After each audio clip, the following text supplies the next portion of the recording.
Hey guys, and welcome to episode 9 of our Road to Glory. I hope everybody's doing well, everybody's staying safe.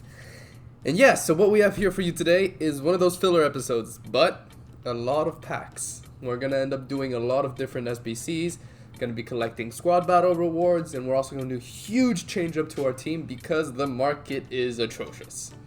Alright, just to get started, what we did was essentially collect a couple packs that we got from different rewards, objectives, and all that, and SBCs, and we packed a decent player. We managed to pull Allen, which is a nice 100k at that time, and honestly a really solid player, which I considered putting into my team for a second, over Pogba.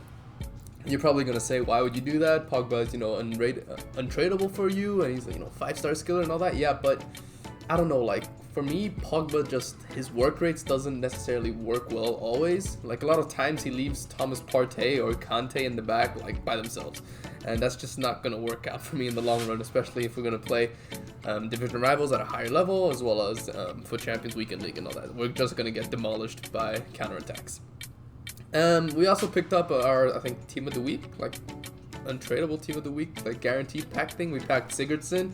Nothing special, just, a player we can pick up for SBCs and later on down the year when you need an inform in one of them. But that's about it so far for the packs we packed.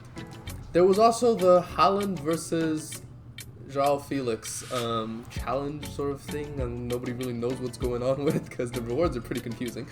And I felt like, personally, I saw them use maybe different types of challenges, you're probably going to have to score different goals with these guys, and I was looking at both cards and I'm like, if I'm going to have to score a lot of goals, and based on the team I have, João Felix is not bad. He's okay, but Haaland would probably finish much easier than João Felix, any type of chances, especially with poaching and all that, since I have a lot of pacey wingers and pacey cams that I can use to just feed him the ball, just to tap it in from across.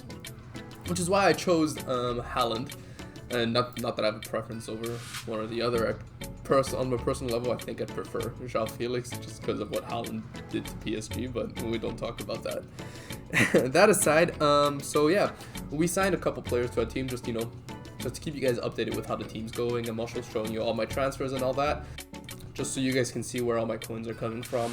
I also play a lot of, squad battles just to get, decent ranks. I'm trying to get at least rank 2? Or is it golds with squad battles? Or whatever, a decent rank for squad battles, because, it's an income that comes with, about 30k per week, which isn't bad, Especially for, I'm not that necessarily good at trading, so I'll take those 30k whenever I can.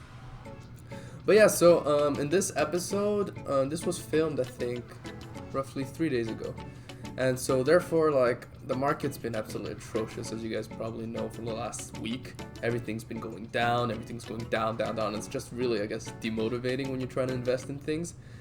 But you can also pack a lot of, bargains, in that sense. I was looking around the market, trying to see what types of player I could sign and all that. And, just got out, players that are quite meta and going down like crazy. In previous episodes, we signed Marcus Llorente. I thought he was going to rebound, but he didn't really rebound. So I guess in this market, you probably don't want to hold on to cards for too long. You probably just want to flip them overnight and hope that, in the mornings when people are actually grinding for that, for champ, in division rivals, that you'll be able to sell to the players who need the players. So the pack right here is what I mentioned at the very start of the video. It's when we packed Allen. Had this been maybe at the start of, FIFA, it would have been insane, an easy 150k, because he was in ones to watches, so he was out of pack, this gold card. But unfortunately now he's dropped to around 70k, and I actually made a mistake. I should have probably sold it at around 90, because right when I packed him he was about 90, and I'm like, oh, I didn't actually realize that ones to watches were ending, the first team right on that day, and I was like, I should have sold him instantly. But oh well, we took about 20k of an L, which is not great. So make sure you guys are keeping track of all your cards that you guys have in your trade pile or in your club and all that, because prices fluctuate, and depending on the supply of their alternative cards, a team of the week or a one to watch, this could really affect one's price. So that's why you always keep an eye out on everything. And I don't necessarily have too many cards at the same time that you're juggling with on the trades, because you're just going to lose track of things. So a big debate I want to talk about in this episode is essentially what to do when the market's crashing. So you can technically do two things. You can either hopefully get out before the market crashes, so liquidify your whole entire club, your whole entire team. So this would be quite risky if, let's say, you need to get games done for weekend rewards, but I'm assuming like those of you who are really good players have already like qualified and all that, and you can probably do it easily over a day if you really wanted to for like division rivals to get to rank 1. So if you guys feel like you guys are confident players, liquidifying may not be that bad of a thing. It could be pretty good. If you don't necessarily like feel like you're gonna play like really competitive FIFA and you don't need like a team to practice and all that to make sure you got like your formation, your custom tactics and everything like settled down, then you guys can just do that. Liquidify your whole team. The whole entire market value of cards is going down, so your coin value will actually inflate as your purchasing power increases in comparison to what the cards prices are.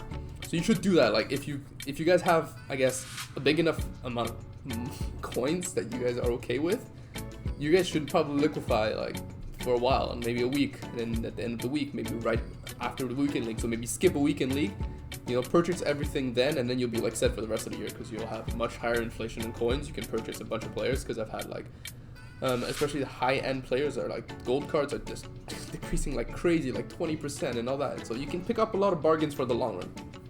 On the other hand, I did the other option, and that's to, I guess, if you don't have too many coins, you could still liquefy, but I didn't really see the benefit in it, and I personally am not confident in my FIFA ability, so I really wanted to practice with my current team. That's why I didn't sell my main team.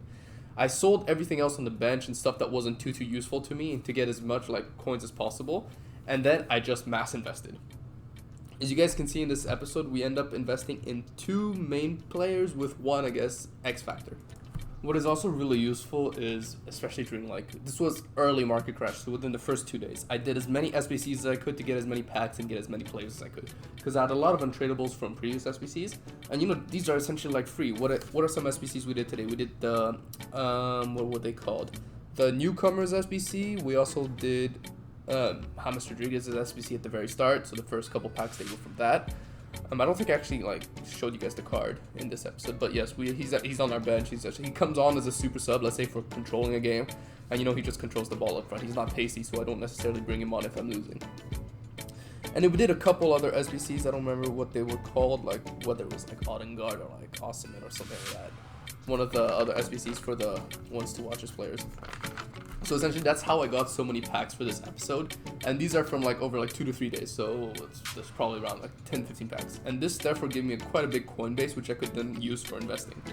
And on top of that, you also sell the players. You might occasionally get a decent player that might sell for a couple K, and that's more money and more coins that you are using and not just letting sit there in your club or like as potential SBCs that you just don't want to do because you're like lazy or or you're just not interested.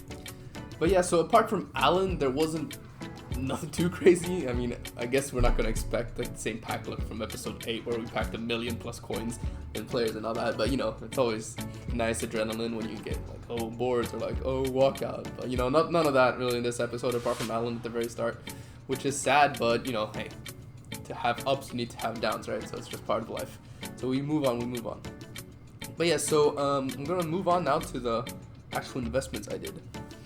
So my bad, I just read on my notes my SBCs that I did with the Odegaard SBC and the Osimhen, as I mentioned before. Yeah, those are 2 SBCs that are pretty cheap, and like the rewards are technically quite decent, so I would recommend you guys doing it.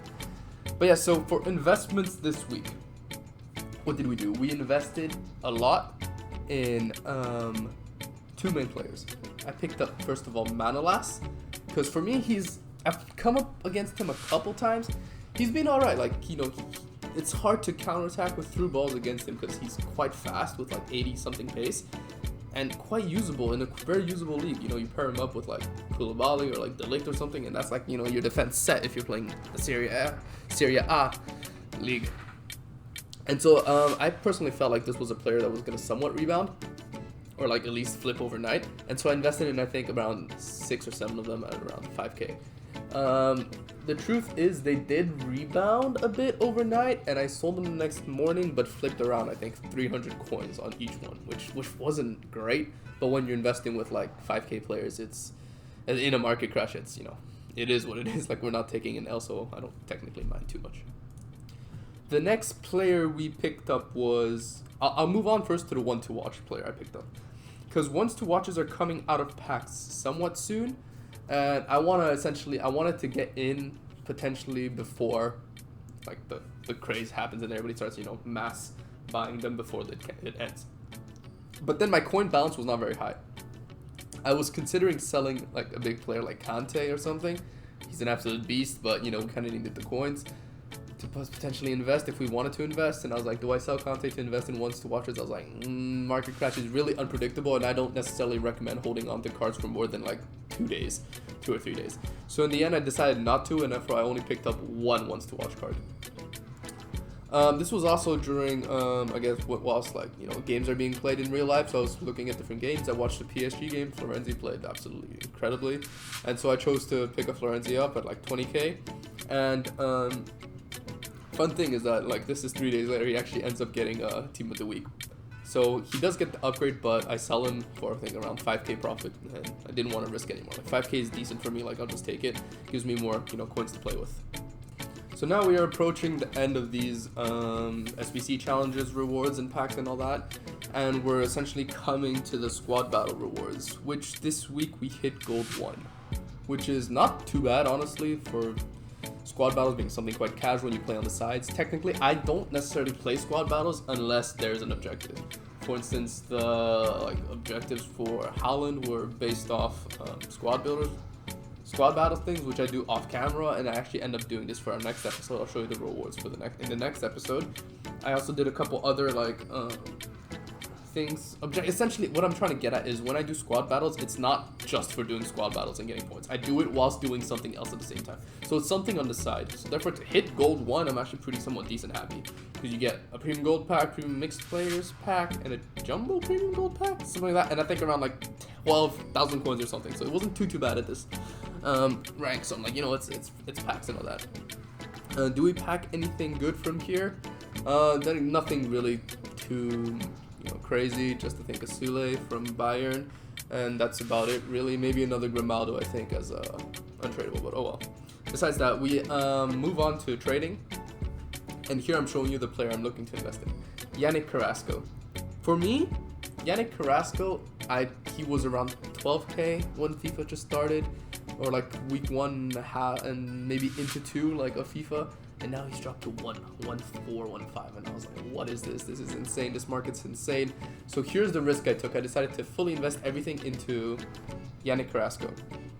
So on camera, I'm only showing you like a couple clips of me picking up a couple, but throughout the whole entire like couple days, I pick up around I think 40 to 50 of them, and he's around 1.4k if I can on bid. You know, pick him up. Never pick up at this level of like when the market's dead. I don't necessarily recommend picking up like mass investing in with buy nows.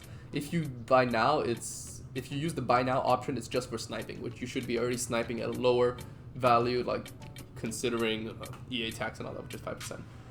But yeah, overnight we just sold them for around 1.7, 1.8 to lazy buyers, and you know, every day if you could sell like 5 to 10 of them, and you set within 4 days everything's sold, and you make around 300 coins profit per card, multiply that by 40, that's not too bad.